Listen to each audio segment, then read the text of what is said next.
네, 안녕하세요. 국뽕투어 여행자입니다. 오늘은 충북 청주시에 있는 단재 신채호 선생의 사당 및 묘소를 답사하겠습니다. 지난번 영상에서 대전시에 있는 신채호 선생의 생가지를 가보았는데요. 그 근처에 충북 청주시에 신채호 선생의 사당과 묘소가 있다고 하여서 여기 이곳에 오게 되었습니다. 신채호 선생님이 독사실론에서 자신의 나라를 사랑하려거든 역사를 읽을 것이며 다른 사람에게 나라를 사랑하라 하려거든 역사를 읽게 할 것이다 라고 말을 하셨습니다. 네, 이곳에는 지금 이렇게 주차장도 잘 되어 있는 곳이고요. 여기는 이제 고드미 녹색마을이라고 합니다. 신채호 선생의 사당과 묘소를 가기 이전에 이곳 마을에 대해서 알아볼 텐데요. 고드미 마을에는 청주시 산내 이상면 지역으로 조선 광해군 때 신효라는 분이 고든말로 상소하여 귀양살이를 하다가 풀리어 이곳으로 들어와 숨어 살았답니다. 인조가 반정하여 여러 번 불러도 나아가지 아니하였으므로 이 마을을 고드미 또는 귀래동이라 부르게 되었습니다. 이 귀래리는 역사가이자 독립운동가이신 단재 신채호 선생이 어린 시절부터 성균관에 들어가기 전까지 자란 마을로 1936년 2월 만주 여순 감옥에서 순국하신 후 그 유해를 고향인 이곳에 안장하였습니다. 현재 묘소를 비롯하여 사당, 기념관이 있으며 유적지 상역화 계획이 진행 중입니다. 고드미 장군이라면 인근에서 모르는 이가 없을 정도로 알려진 말로 이곳 사람들은 오래전부터 나무를 팔아 생계를 유지하며 소박한 삶을 살아왔습니다. 1996년 고드미 한편에 한옥집 5가구가 지어졌고 2004년에는 그 뒤편에 전통문화체험장이 문을 열게 되었습니다. 네, 현재 위치는 이곳이고요. 여기 바로 위에 보면 단재 기념관과 단재 사당이 있습니다. 여기서 단재는 신채호 선생의 호를 말하는 거고요. 여기 이제 마을회관이 있고요. 전통문화체험장과 썰매장하고 또 별자리 관측소, 그 다음에 생태습지도 있습니다. 네, 이쪽에 보면 지금 마을이 형성되어 있습니다. 네, 이제 단재 신채호 선생의 사당과 묘소를 답사해 보겠습니다. 네, 여기 보면 버스도 이렇게 백제문화원에서 이렇게 학생들을 위해서 가는 것 같습니다.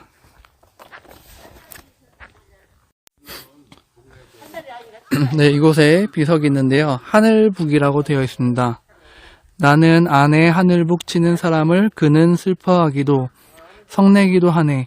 슬픈 소리 서럽고 노한 소리 장엄하여 2천만 동포를 불러 일으키나니 의연히 나라 위에 죽음을 결심케 하고 조상을 빛내고 강토를 되찾게 하나니 섬 오랑캐의 대를 싸그리 긁어 모아 우리 하늘북에 그 대를 칠하리라.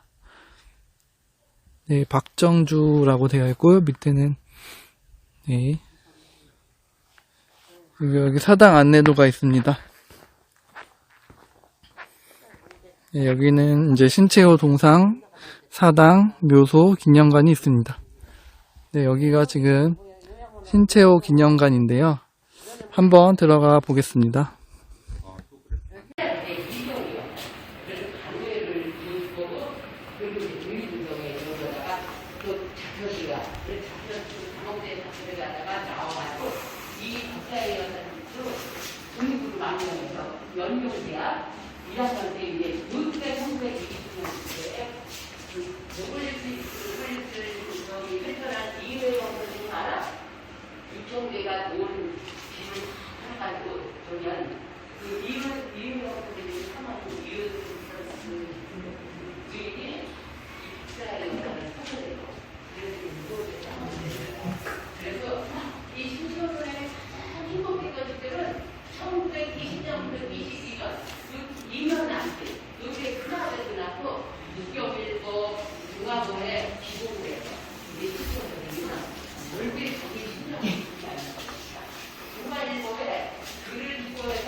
예, 이곳에는 영상을 볼 수 있는 공간입니다.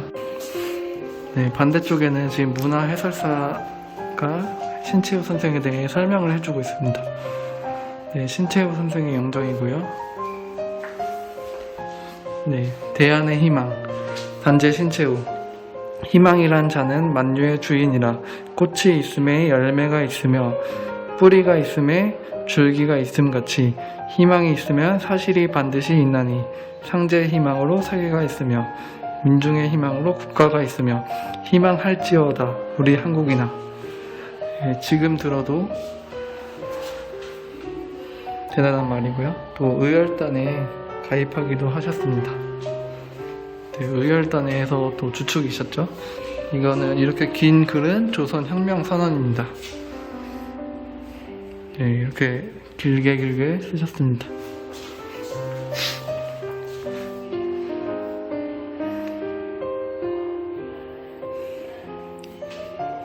네, 단재 신채호 선생과 호영호제했던 홍명희 선생님이 이제 글을 쓰신 건데요. 죽음을 슬퍼하며 쓴 글이라고 합니다. 단재가 죽다니 죽고 사는 것이 어떠한 큰일인데 기별도 미리 안하고 슬그머니 죽는 법이 있는가. 죽지 못한다.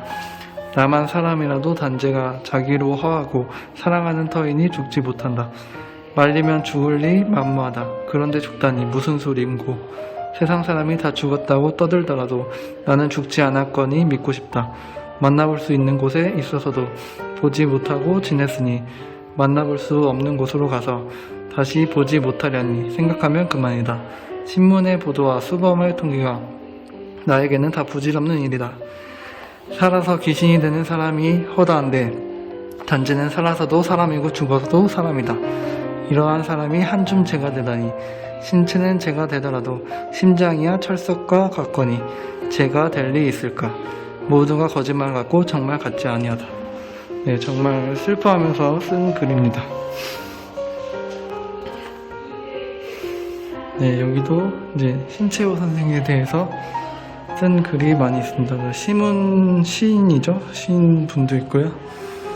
소설가이시기도 하고, 신배구 님도 단재에 대해서 글을 쓰셨습니다.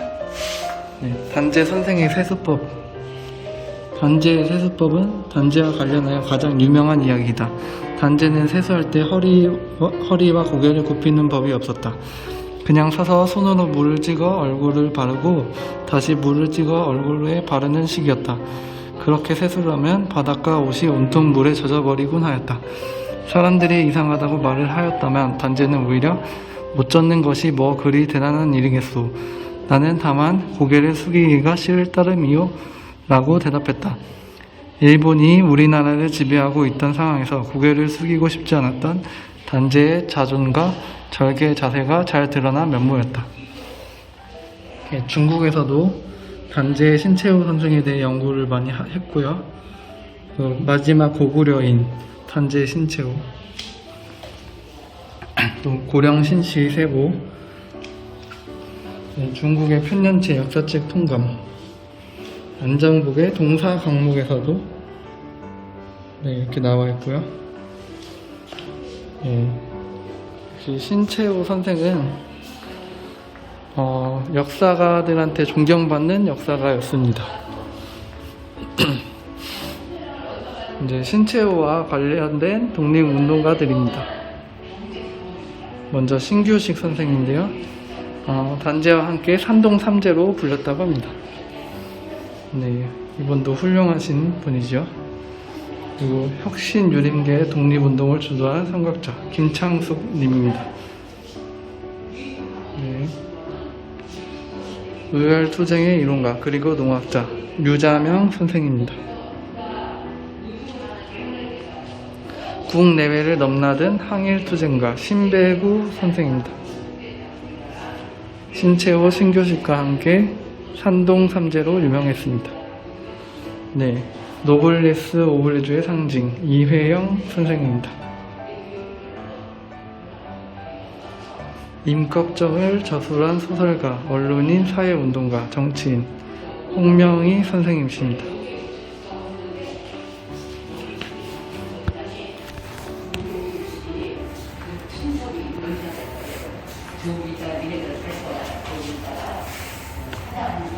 네, 감옥에 있을 때 수령표와 모자입니다.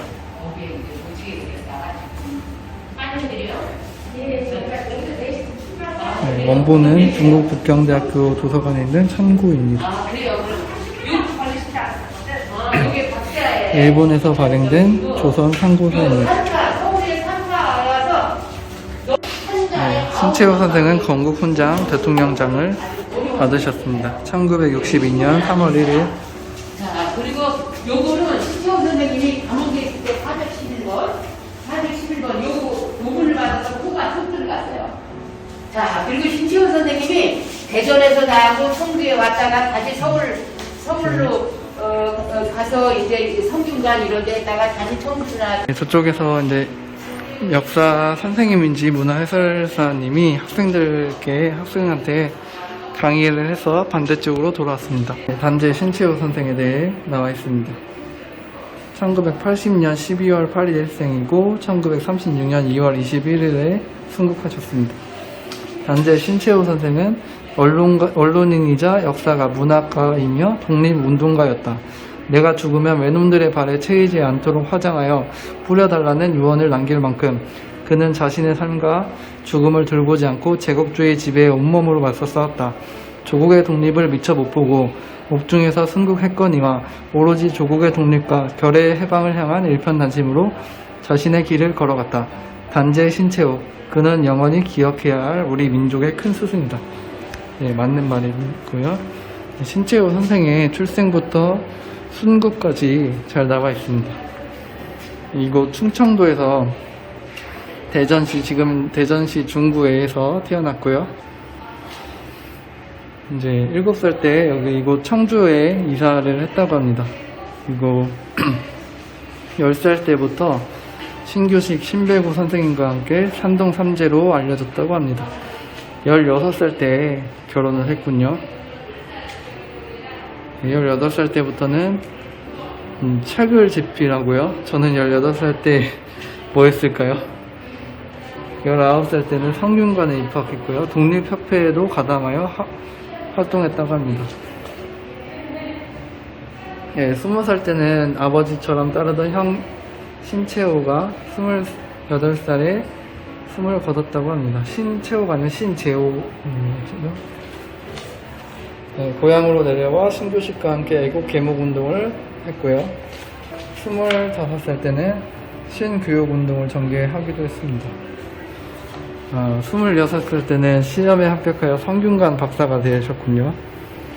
계속 애국 계몽운동을 하고 황성신문 논설 기자가 되었습니다. 28세 때는 항일 비밀 조직인 신민회, 양기탁, 이동영, 이회영, 이동희, 안창호, 이갑, 전덕기, 이승훈 등과 참여를 했습니다. 29살 때는 독사 신론을 연재했고요. 의지문덕도 발행했습니다. 30살 때 풍향 조씨와 이혼을 또 하셨네요. 또 안타까운 부분은 분유를 잘못 먹어 아들이 죽었습니다.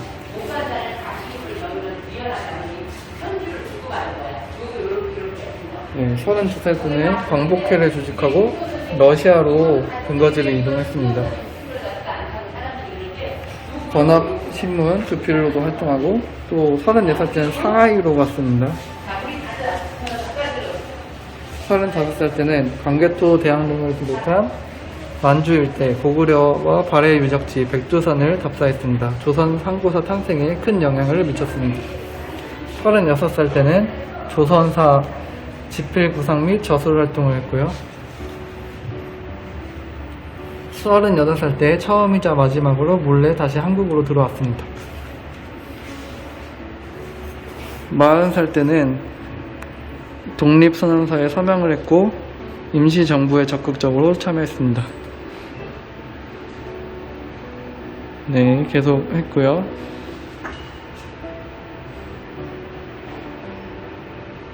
네, 하나하나 진짜 매년마다 이렇게 꾸준히 독립운동을 위해서 힘써주신 단재 신채호 선생이십니다. 네, 50살, 51살 이제 재판에 가게 됐고, 네, 미순 형무소로 입감되었고, 이제 57세 때 쓰러지셨고, 이제 홀로 순국하셨습니다. 이후에 여기 이곳에 암장을 했죠. 단재 신채호 선생의 주요 저서입니다. 조선사 연구를 했던 조선상구사, 조선상구문화사 독사신론, 조선사 연구초, 그리고 사론으로는 조선자치제의 약사, 조선사 정리에 대한 사의, 조선민족의 전성시대, 연개소문의 사년, 조선고래의 문자와 시기야의 변천, 만리장성은 네 것이냐, 또 이태리 건국 삼걸전, 을지문덕, 이순신 전까지 쓰셨고요. 네, 많이 이제 하셨고, 소설까지 하셨습니다. 소설도 지으셨고요. 정말 이제 대단하신 분이죠. 이렇게 시도 쓰셨습니다. 시도 이렇게 많이 쓰셨고요. 이제 젊은 시절에 신채호 선생이고, 이제 왼쪽부터 신채호 선생, 가운데 신서구 선생, 오른쪽에 신규식 선생이고, 상하이에 있을 때 모습입니다. 네, 26년 망명생활 동안 가장 오래 머물렀던 베이징에 있었던 단재 신채호 선생입니다. 베이징에 가도 이렇게 유적지가 많이 있습니다.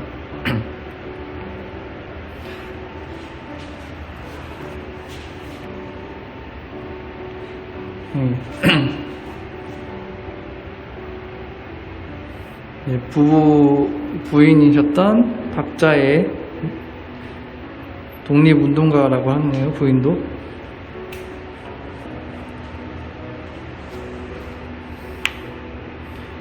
동아일보에 실렸던 신문이고요. 이제 수감되셨던 모습입니다. 미순 형무소에 수감되셨어요. 단재가 마지막으로 남긴 유고시라고 합니다. 열애를 갈고 나니 칼날은 푸르다마는 쓸 곳을 모르겠다. 춥다 한들 봄추위니 그 추위가 며칠이랴. 자지 않고 생각하면 긴 밤만 더 기니라. 푸른 날이 쓸데없으니 카라 너는 너를 위해 우노라. 네, 정말 슬픈 시입니다. 네, 신채호 선생의 길입니다. 청주, 여기 대전에서 출생해서 청주 갔다가 서울 갔다가 이제 중국, 그 다음에 러시아까지 이렇게 가셨습니다. 중국에서도 뭐 베이징, 텐진, 환런, 단둥, 이제 블라디보스토크는 러시아고요. 상하이, 또 지롱함까지. 네, 여기 있습니다. 자고 나라고. 이제 청주에서 이제 자한 거죠. 난 거는 대전이고. 그다음 여기 묘소도 청주에 있습니다. 네, 박자의 여사도 이렇게 건국 훈장을 받으셨고, 신채호 선생 대통령장까지 받으셨습니다. 이렇게 많은 책들을 또 집필해 주셨습니다. 네, 이제 사당과 묘소를 가겠습니다. 네, 이곳에 이렇게 화장실도 잘 되어 있고요.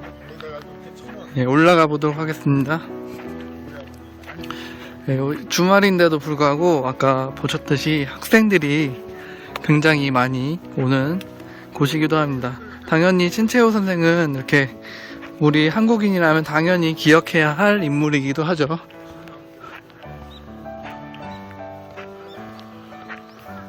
네, 이곳에 올라가 보도록 하겠습니다. 먼저 저기 있는 동상부터 볼 거고요. 여기 보면 이렇게 학생들이 있습니다. 있습니다.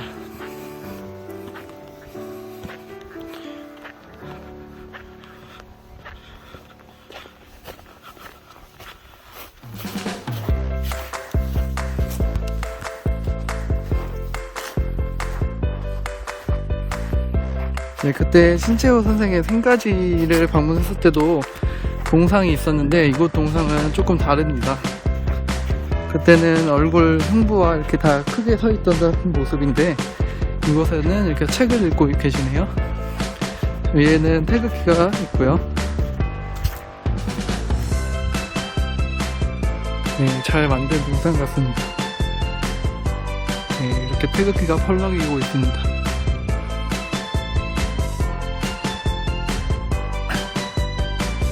네, 이 동상을 지나서 여기 있는 사당과 묘소로 향해 보도록 하겠습니다.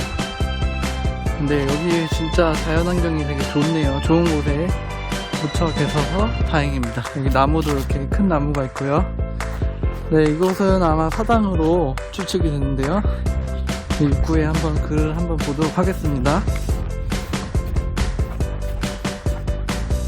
네, 신채호 사당 및 묘소.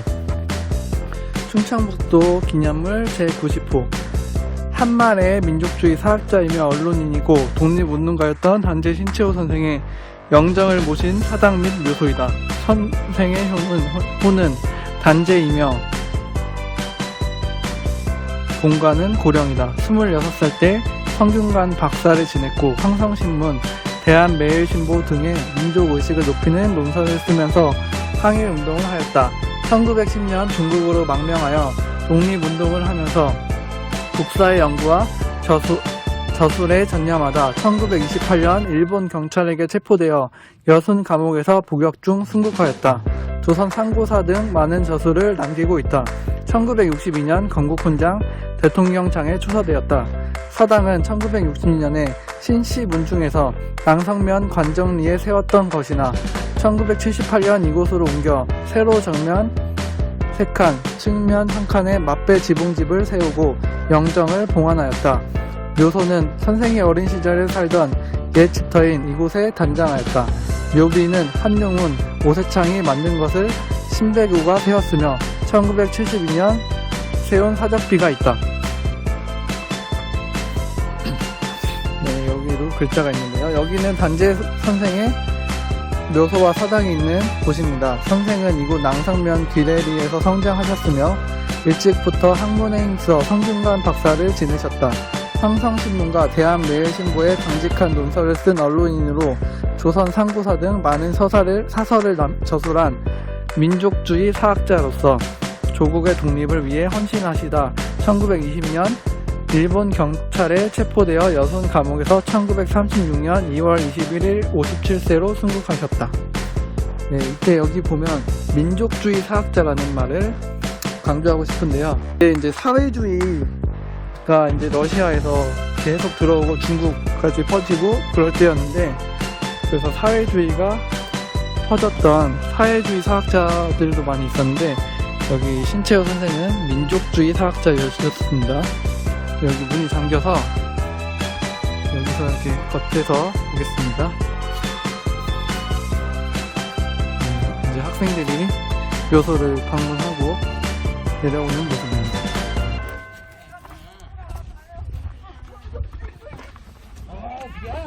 전부 다 그냥 영문 읽는 사진이네. 영문 사진.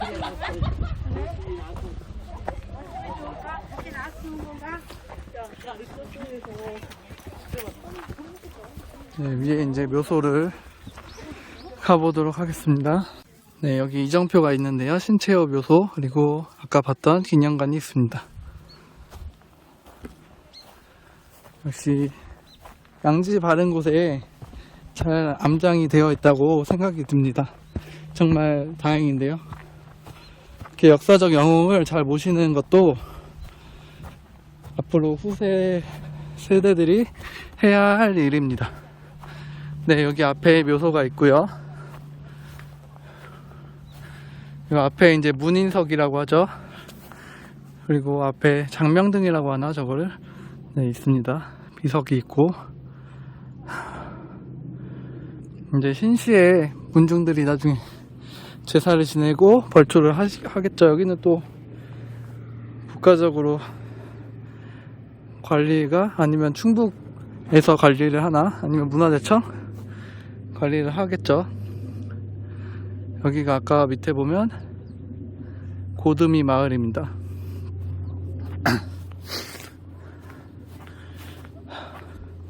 네, 여기도 묘소가 하나 있는데 이거는 뭘까요? 뭐 안내판이 있었으면 좋았을 텐데 누구의 무덤인지는 확인이 되지 않습니다. 부인의 묘소인가? 네, 확인할 수 없는 묘소입니다. 아니면 뭐 아들일 수도 있죠. 어쨌든 이렇게 독립운동가 신채호 선생은 이제 대한민국에서 많은 책을 또 역사를 위한 책을 저술을 하셨습니다. 네, 오늘의 답사는 이렇게 마칠 텐데요. 지금 오늘 뉴스를 하나 봤는데 국보의 번호가 이제 사라진다고 합니다. 국보 1호 하면 무엇일까요? 네, 숭례문이죠. 네, 항상 학창시절 때 국보 1호, 보물 1호 이렇게 1호의 번호를 항상 외우곤 했었는데 이제 문화재청 입장에서는 그 번호가 국보가 이제 순서대로 그냥 한 건데 그게 뭐 귀중하다, 귀중해서 1호다 뭐 이런 게 아니기 때문에 이전부터 번호를 없애자라는 말이 있었다고 합니다. 그래서 이제 없애는 건데 제 개인적인 생각으로는 그냥 없애지 않고 이렇게 번호 순서를 매기는 게 더 좋을 것 같긴 합니다. 왜냐면 국보가 몇 개 있는지 알려면 또 국보 몇 호 제일 끝번호를 보면 대략 알 수 있지 않습니까? 그리고 똑같은 국보가 있다고 합니다. 뭐 이름이 동일한 거. 근데 그게 아마 72호, 뭐 86호 막 이런데 이름이 똑같은데 그 앞에 호수가 사라지면 이제 어떻게 구분을 해야 될지 그것도 이제 해결해 나가야 할 문제죠. 중국에서 하는 정책을 또 이렇게 문화계에도 역사계에도 이렇게 하면 안 좋을 것 같은데 어떻게 또 대부분의 시민들은 이게 뭐 일제 잔재다 뭐 이렇다고 합니다. 일제 잔재긴 하죠. 근데 번호 매기는 게 잔재라고 하면 뭐 학교 다닐 때 번호도 다 없애야죠. 반도 없애고 번호는 당연히 숫자니까 숫자 순서인데 그거를 없애는 거는 조금 저는 문제가 있다고 생각합니다. 뭐 알아서 잘 하겠죠. 문화재청에서. 아휴, 이놈의 정권은 뭐 다 이러네요. 하는 짓거리들이. 맨날 반일반일만 하고. 저도 오늘 뭐 반일 콘텐츠라면 콘텐츠이지만 그냥 저는 반일의 인물 신채호가 아니라 그냥 역사의 일부지 않습니까? 일제강점기도. 그때 어떻게 보면 저희 조선이 약했기 때문에 이렇게 침범 당해가지고 침략도 당하고 그렇기 때문에 이것도 이제 똑같은 실수를 하면 안 된다는 의미에서 신채호 선생과 같이 이렇게 맞서 싸웠던 인물에 대해서 조명을 하는 것이지 뭐 반일운동 강조하려고 말 그대로 제가 국뽕투어지만 국뽕투어가 이렇게 반일 컨텐츠가 아닙니다. 물론 그 국뽕의 그 국뽕이 그게 아니라고는 할 수 없지만 국보를 이렇게 세게 말하면 국뽕이 되지 않습니까? 그래서 국보 하다가 이렇게 국뽕 투어는 이제 투어 여행이니까 같이 붙이게 된 거고요. 그래서 뭐 좌파 컨텐츠다 이렇게 얘기하시는 분도 있는데 저는 이렇게 답사를 통해 말씀드리지만 저는 절대 그 사람들을 싫어합니다. 좌파를. 공산당이 싫습니다. 네, 정용진 회장이 신사계 부회장인가요? 회장인가요? 어쨌든 네, 계속 얘기하고 있죠. 콩콩콩콩. 저도 지지합니다. 네, 사담이 길었네요. 오늘 영상 이렇게 마치도록 하겠습니다. 시청해주셔서 감사합니다.